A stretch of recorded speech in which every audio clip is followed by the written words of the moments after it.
Hello there. President Biden is in Israel, and he's one man with the most difficult job right now. I wouldn't want or wish to be in his shoes. After listening to his speech, I'm very impressed, and I think this is the kind of level-headed leader that the world needs right now, especially when we're at the cusp of what could become a World War III if we do not have competent leaders at the top. President Biden was very kind to the Palestinians in the Gaza Strip, at the same time maintaining Israel's need for self-defense. Biden said that what makes United States and Israel the same is their respect for human rights and the democracy within in those two nations. And he praised Israel for being a light in the Middle East because of the democratic values and the respect of the sanctity of human life that both Israel and the United States believe in. And he went on further to say that, having said that, therefore, Israel has to maintain that kind of mentality because that's what differentiates Israel from the rest of the nations. And I think that was inspiring, especially being in a position where you are dealing with a very powerful entity. Let's not beat around the bush.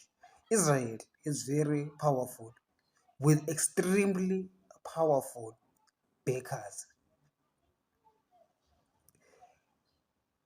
Hamas is no match against Israel. And the unfortunate people are the people of Palestine who are caught up in this war between terrorists and the world's most powerful, or one of the world's most powerful government with the most powerful support world over. And Biden, being an interceder for the Palestinian lives, I think he did a terrific job, a very good job. Biden spoke to the Israeli government and secured an opening of the border with Egypt for humanitarian aid to flow into the Gaza Strip. And he said that they will make sure that the aid goes to the Palestinians and not Hamas. At the same time, the United States military is closer to Israel to protect Israel in an event of a larger warfare in the region. Following the bombing of the hospital,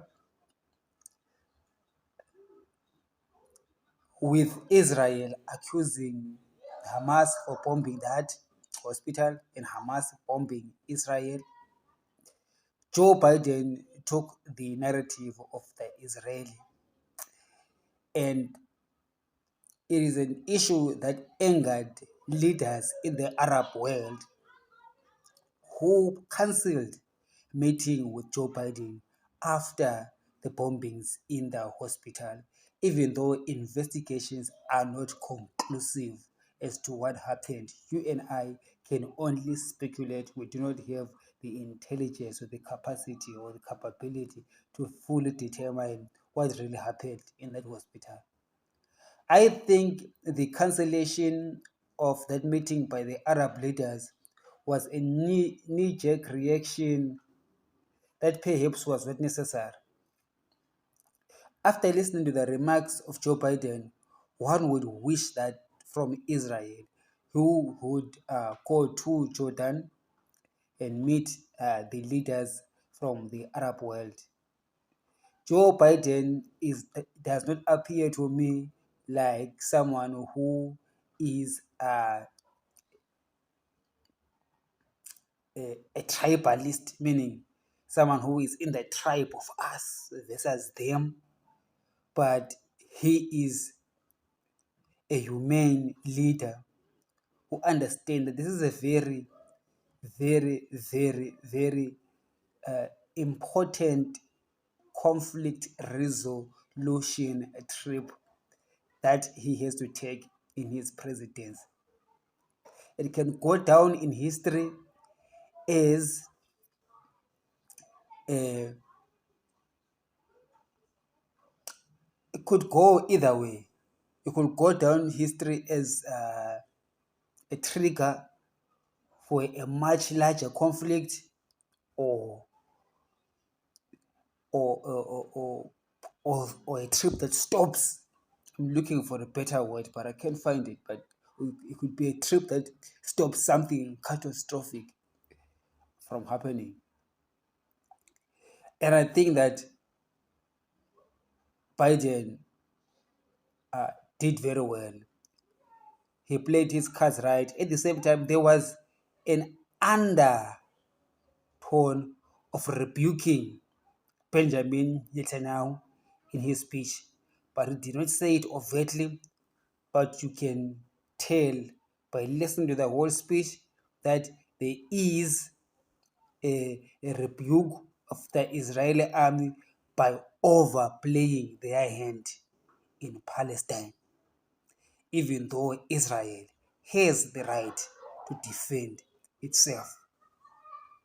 The sanctity of lives in, in Palestine, in the Gaza Strip, is also important, just as important as it is important for Israel to defend itself.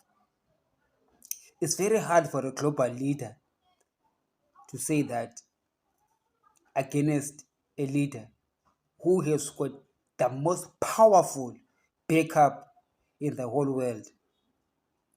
So, and he did it in a very calm, smart way to pass a message to Benjamin Netanyahu that it is time for the operation in the Gaza Strip to come to an end. Hamas has been extremely wounded. And I guess it is time for Israel to be involved in the rebuilding of the Palestinians, because it is important for the world to view Israel as a builder and not a destroyer. After dropping bombs and destroying Hamas, Israeli leaders right now and Israeli think tanks around the world should begin to consider ways in which they can help rebuild that hospital, schools, and buildings in Palestine to make the living conditions of the Palestinians better. And that would really move the needle for everyone around the world to be pro-Israel. Biden did say that Israel and USA should not be example by power, but show their power by their example. It should be the example from the Israeli government of coming into a territory, destroying Hamas, which is a terrorist organization. Unfortunately, there is collateral damage on civilians in the process. And after that, rebuilding, rehabilitating the wounded souls and the wounded bodies of the Palestinians. I make a call to all Jews around the world that after this operation, to contribute a fund for the rebuilding of the Palestinian state, sponsored by Israel, with a governance system, possible a two-state solution, because it is impossible for those two nations to be one nation, because democratically speaking, the Palestinians are more in number than the Jewish people, and in any democratic elections, the Palestinians will win the election. I think that's one of the sticking points in a one-state solution. We will need to have Palestinians voting for their Palestinian leader and the Jews voting for their own Jewish leader. And that is only possible if we have got a two-state solution. Both sides cannot keep on seeking the eradication of the other. And Joe Biden has been walking that very difficult line. And I applaud him for being such a great leader at a very critical time as this. It makes me believe that in next year's 2024 presidential elections in the United States, it will be wise for the Americans to give Joe Biden another 4 years. Sometimes it pays to have the adult in the room. After all these years, wisdom surely does come with maturity in politics.